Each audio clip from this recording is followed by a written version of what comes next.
Assalamualaikum warahmatullahi wabarakatuh. Alhamdulillahillazi arsala rasulahu bilhuda wa dinil haq liyudhhirahu 'ala dini kullihi wa kafa billahi syahida. Asyhadu an la ilaha illallah wahdahu la syarikalah wa asyhadu anna Muhammadan abduhu wa rasuluhu la nabiyya ba'da. Salam sejahtera untuk kita semua. Pertama-tama mari kita panjatkan puji dan syukur kehadirat Tuhan Yang Maha Kuasa karena berkat rahmat dan karunia-Nya kita dapat berkumpul meskipun hanya lewat daring di pertemuan 4 kali ini. Mudah-mudahan tidak mengurangi dari rasa semangat untuk belajar kita satu sama lain. Salawat serta salam tidak lupa kita limpahkan kepada Nabi Muhammad SAW, kepada keluarganya, kepada sahabatnya, turut kepada kita umatnya. Teman-teman yang saya banggakan dan yang saya cintai, kali ini kelas hukum semester 2 Fakultas Hukum Universitas Indonesia Maju, pertemuan 4, semoga ada di dalam lindungan Allah Subhanahu wa taala. Dan kali ini pun mohon maaf kita bertemu dan melakukan proses pembelajaran secara daring karena kita ada agenda lain di hari Sabtu, maka saya membuat video ini untuk pembelajaran di pertemuan 4, teman-teman semua. Ada hal yang memang perlu saya sampaikan di dalam pertemuan ini. Nah, beberapa materi sudah saya siapkan, diantaranya ada berlaku hukum pidana di suatu negara. Ya, sebelum masuk ke materi ini, kita awali pertemuan kita dengan bacaan basmalah bersama-sama. Bismillahirrahmanirrahim. Semoga pertemuan kali ini atau rekaman dari live pengajaran ini bisa membuat kita semua untuk mengeksplor keilmuan tentang hukum pidana.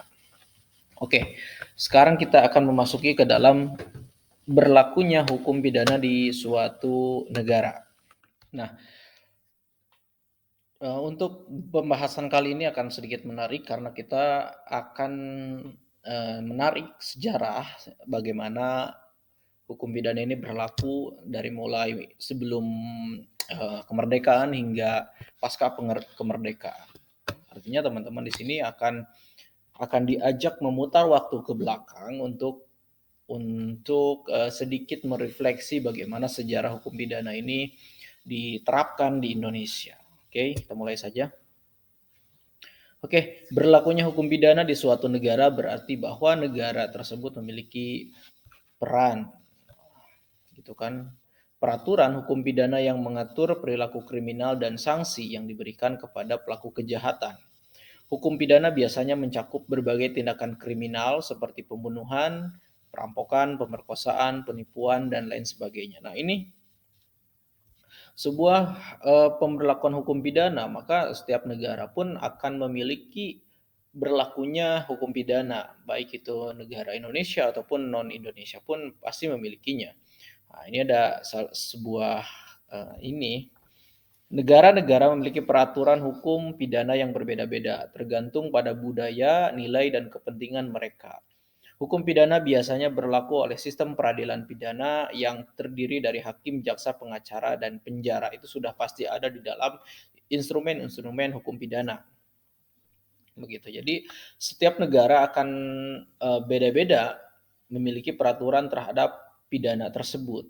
Misalnya kan ada kita pernah melihat atau pernah mendengar terkait ada pidana berapa ratus tahun. Itu akan ada gitu kan. Bagaimana tingkat kejahatan yang memang dilakukan oleh si terdakwa tersebut itu tidak terjadi ya di kita. Gitu. Jadi di kita itu ada hukuman penjara seumur hidup, ada penjara mati gitu. Tapi kalau di luar negeri itu ada saja. Nah, kita masuk ke dalam sejarah singkat hukum pidana. Kita flashback sekarang bagaimana sih sejarah singkatnya nih hukum pidana yang berlaku di Indonesia atau dari sebelum kemerdekaan hingga setelah kemerdekaan. Nah, berawal dari hukum Romawi gitu. Hukum Romawi itu dahulu Konon katanya karena saya pun mendapat informasi, mendapat ilmu tersebut dari beberapa sumber referensi dan dari beberapa dosen saya. Maka saya harus apa namanya? Menurunkan lagi keilmuan ini gitu. Karena saya tidak hidup di zaman Romawi, tapi memang ada penelitiannya dan lain-lainnya gitu. Makanya sebuah statement, sebuah ilmu ini berkembang bagaimana penarikan sejarah yang bisa ditarik dari zaman Romawi pada zaman itu. Jadi yang pertama itu ada di hukum Romawi bahwa dipelajari di universitas-universitas di Italia. Nah, di Italia ya, di Italia di sana dan Prancis Selatan oleh mahasiswa Eropa Barat dan Utara. Nah, jadi konon katanya pada zaman itu hukum Romawi itu sudah diterapkan oleh mahasiswa-mahasiswa yang belajar di universitas di Italia gitu. Kenapa di Italia? Karena Italia merupakan pusat kebudayaan Eropa. Jadi Italia itu merupakan pusat kebudayaan dari Eropa tersebut. Nah, maka setelah misalkan lulus nih contohnya, lulus para mahasiswa ini menjadi aktivis, menjadi praktisi, maka diterapkan di negaranya masing-masing. Jadi ada yang ke Belanda, misalkan ada yang ke Jerman, ada yang ke lain sebagainya, itu menerapkan dari apa yang dipelajari di universitas di Italia atau universitas-universitas di Romawi tersebut gitu. Jadi Romawi merupakan pusat dari kebudayaan Eropa gitu. Jadi tersentral di sana orang-orang yang sudah menimba ilmu di sana maka kembali ke negaranya itu sebagai ahli gitu. Nah, sekarang ada di masa kekaisaran Napoleon. Pasti pernah dengar ya Napoleon. Gitu. Pada tanggal 12 Agustus 1800 kurang lebihnya membentuk suatu panitia yang portalis Troch Bigot de Premendan Malefiles. Nah, ini adalah sebuah kepanitiaan yang mana tugasnya untuk membuat rancangan kodifikasi sebuah hukum begitu atau dibukukannya sebuah aturan. Jadi setelah membuat rancangan kodifikasi, lalu ada sumber bahan kodifikasi adalah hukum Romawi tersebut. Nah, hukum Romawi tersebut menjadi bahan menurut peradilan Prancis dan menurut tafsiran yang dibuat oleh Potter dan Domat. Nah, ini adalah sebuah doktrin-doktrin yang mana dimuat dalam peradilan Prancis dan menurut tafsiran yang dibuat oleh Potter dan Domat. Jadi setelah itu mereka sudah punya bahan nih untuk menjadikan sebuah hukum Romawi. Jadi setelah itu hasil kodifikasi ini kemudian diumumkan pada tanggal 21 Maret 1804 atau 1804. Itu adalah hasil dari sumber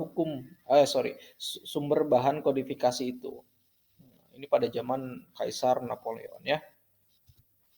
Nah, sekarang Belanda berdasarkan perjalanan sejarah merupakan wilayah yang berada dalam kekuasaan Kekaisaran Prancis. Jadi Belanda ini adalah merupakan sebagian wilayah yang mana kekuasaan Kekaisaran Prancis, bagian dari kekuasaan Kekaisaran Prancis Belanda itu.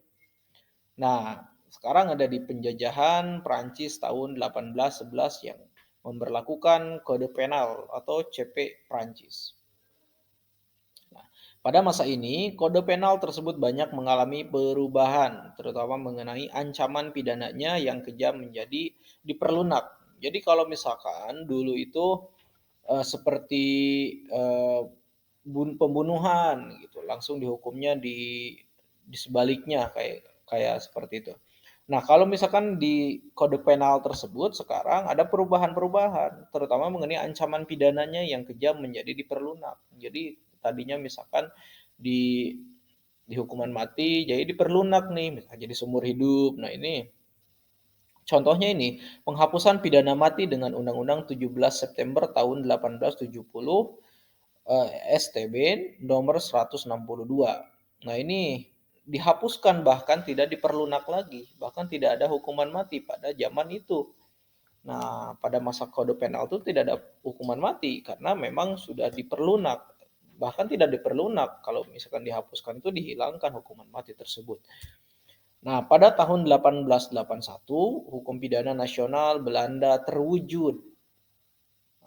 Tadi kan di sini di 1870, 1811 itu sangat lama ya. Nah, pada akhirnya 1881 hukum pidana nasional Belanda terwujud yang dimulai berlaku pada 1886. Berarti ada sosialisasi nih terkait dari tahun 1881 hingga 1886. Berarti ada spare waktu 5 tahun untuk mensosialisasikan, untuk merealisasikan sebuah aturan yang bernama Wetboek van Strafrecht. Jadi ini yang bernama hukum Belanda ini Wetboek van Strafrecht. Ini cikal bakal juga untuk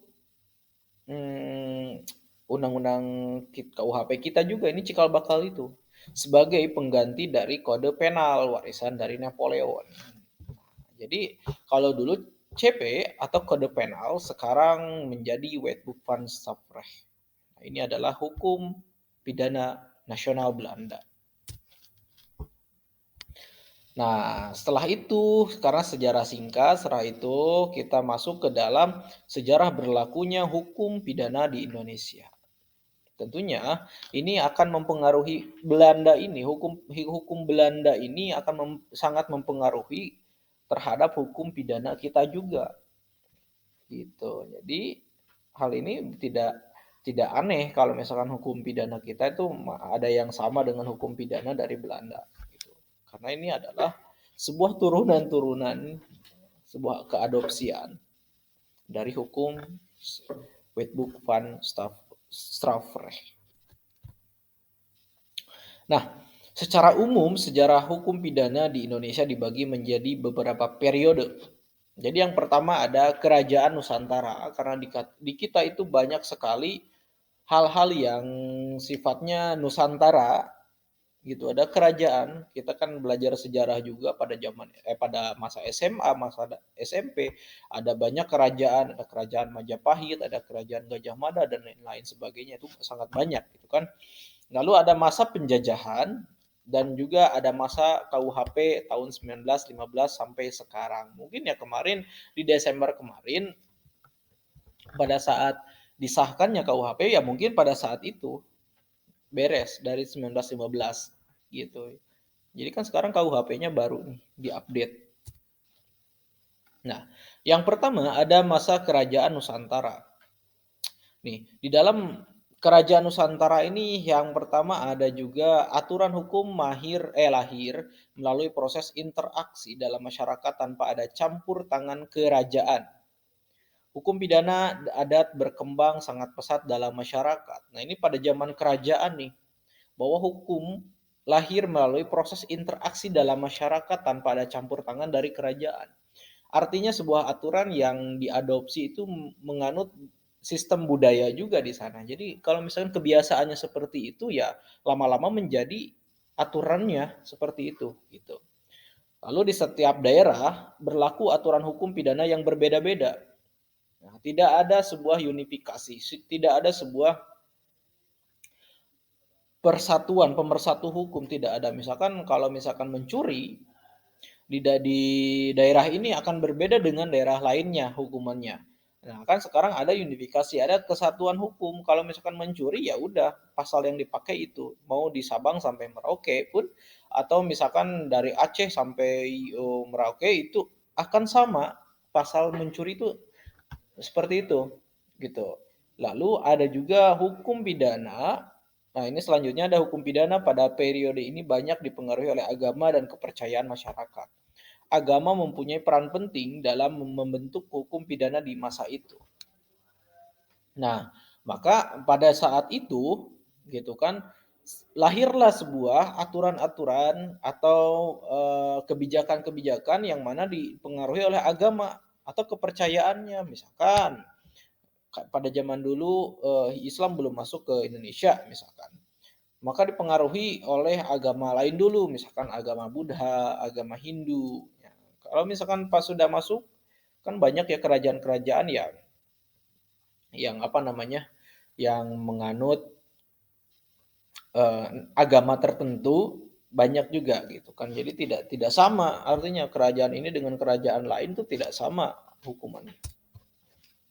Nah, contoh pidana potong tangan yang merupakan penyerapan dari konsep pidana Islam serta konsep pembuktian yang harus lebih dari 3 orang menjadi bukti bahwa ajaran agama Islam mempengaruhi praktek hukum pidana tradisional pada masa itu. Jadi pada masa itu ada pidana hukum potong tangan yang mana ini penyerapan konsep dari pidana Islam.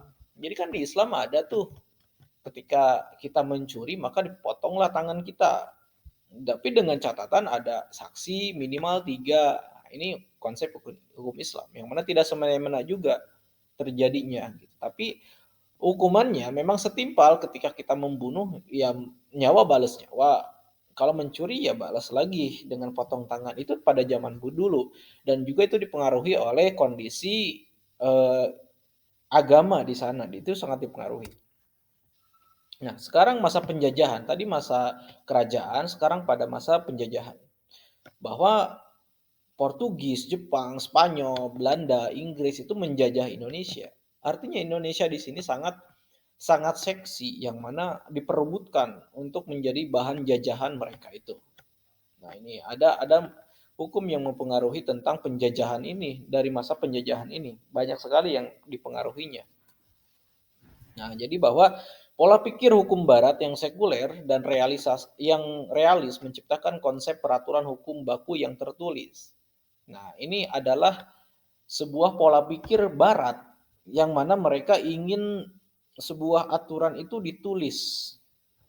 Nah, mulailah di sini ada pedoman-pedoman yang mulai ditulis, yang mulai dibukukan gitu. Atau segala peraturan adat yang tidak tertulis dianggap tidak ada dan digantikan dengan peraturan tertulis. Nah, ini mulai nih. Mulai segala peraturan adat yang mana diawali dengan kebudayaan, diawali dengan tradisi, ini mulai digantikan dengan peraturan tertulis. Misalkan peraturan tertulis menurut gubernur pada zaman itu ya, peraturan tertulis menurut ini. Nah, itu sudah dituliskan.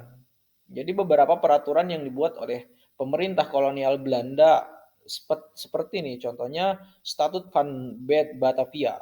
Nah, ini adalah aturan yang dilahirkan oleh kolonial Belanda pada saat itu. Lalu berlaku 2 peraturan hukum pidana yaitu KUHP bagi orang Eropa, Wetboek for the European yang berlaku sejak tahun 1867. Ini untuk orang-orang Eropa KUHP-nya. Diberlakukan pula KUHP bagi orang non-Eropa yang berlaku sejak 1873. Artinya dari tahun 67 ke 73 ada kekosongan hukum nih untuk orang yang non-Eropa. Tapi pada akhirnya tahun 1873 itu ada penyerataan terkait hukum pidana tersebut.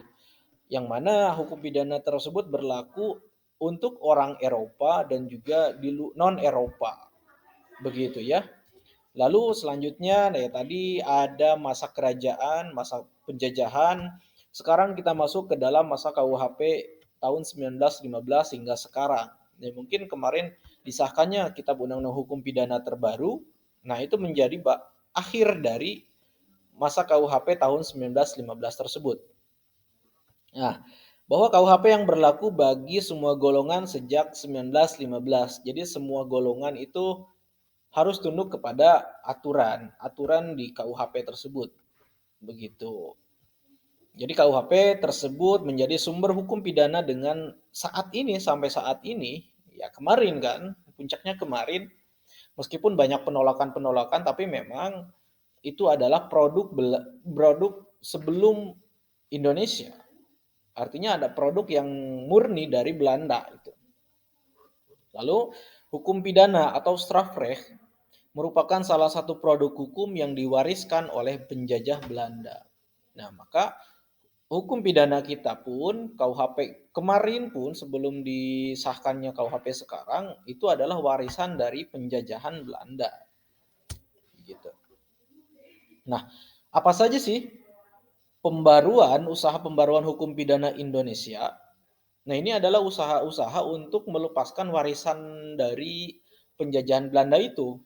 Nah, apa saja yang dilakukan oleh pemerintah Indonesia? Ya salah satunya dengan membuat undang-undang baru.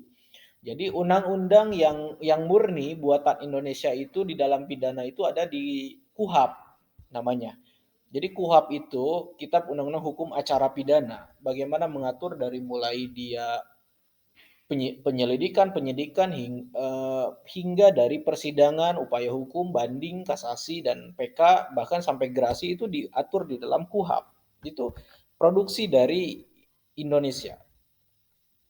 Nah, lalu yang kedua ada menyusun rancangan Kitab Undang-Undang Hukum Pidana RKUHP. Nah, ini sudah alot sekali RKUHP ini. Jadi saya zaman dulu kuliah menghafal KUHP buku 1, buku 2, buku 3. Nah, sekarang saya harus menghafal dari nol lagi karena KUHP sekarang beda dengan KUHP yang dulu begitu.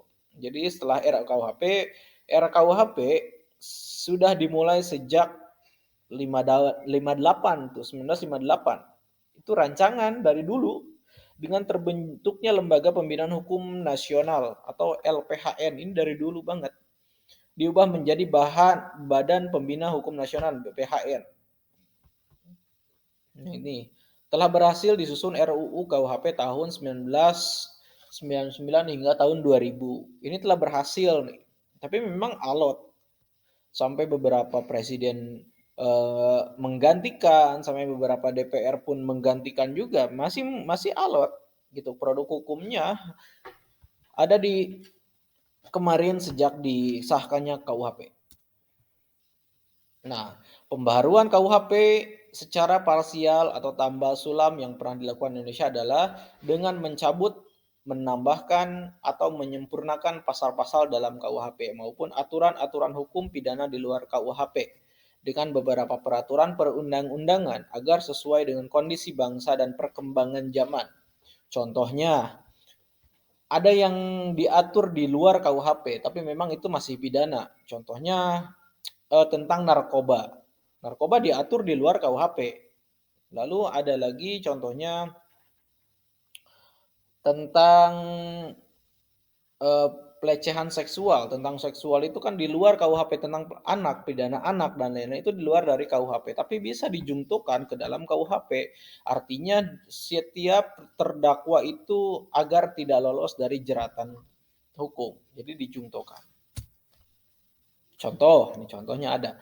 Undang-Undang Nomor 8 Tahun 51 tentang penangguhan pemberian izin kepada dokter dan dokter gigi. Ini contohnya. Dengan undang-undang ini KUHP ditambahkan satu pasal yaitu pasal 512A tentang kejahatan praktek dokter tanpa izin. Nah, itu. Ini yang ditambahkan ini. Jadi KUHP ditambahkan tentang hal ini. Nah, oke sekian. Terima kasih dan saya ingin mengajak teman-teman untuk berdiskusi terkait hal ini. Silahkan teman-teman mengajukan pertanyaannya di grup WhatsApp. Nanti di grup WhatsApp karena ini kan secara tidak real life, tidak langsung. Jadi teman-teman mengajukan pertanyaan baik yang ada yang sudah dijelaskan itu ataupun di topik lain, nanti kita akan bahas lagi topik lain. Untuk pertemuan 4 ini kita dilakukan secara recorder gitu. Jadi teman-teman nanti menyiapkan pertanyaannya harus bertanya ya. Nanti itu nanti kita jawab, nanti kita diskusikan lagi teman-teman di pertemuan selanjutnya. Tapi teman-teman kalau misalkan bertanya, saya akan memberikan sebuah nilai plus juga nanti di akhir di penilaian. Jadi tentunya menjadikan nilai lebih juga gitu untuk teman-teman ya. Silakan teman-teman mengajukan pertanyaan di WhatsApp. Jadi setelah pertemuan ini di hari Sabtu pukul 9 hingga pukul 12, silakan teman-teman bisa mengajukan pertanyaan. Nanti saya akan catat nama-nama orang yang mengajukan. Terima kasih atas perhatiannya, mudah-mudahan ada manfaatnya dan mudah-mudahan sehat selalu teman-teman semua. Mohon maaf banyak-banyak kesalahan dari saya, baik yang disengaja maupun tidak disengaja. Sekian dari saya, terima kasih. Wallahul muwaffiq ila aqwamit thoriq. Wassalamualaikum warahmatullahi wabarakatuh.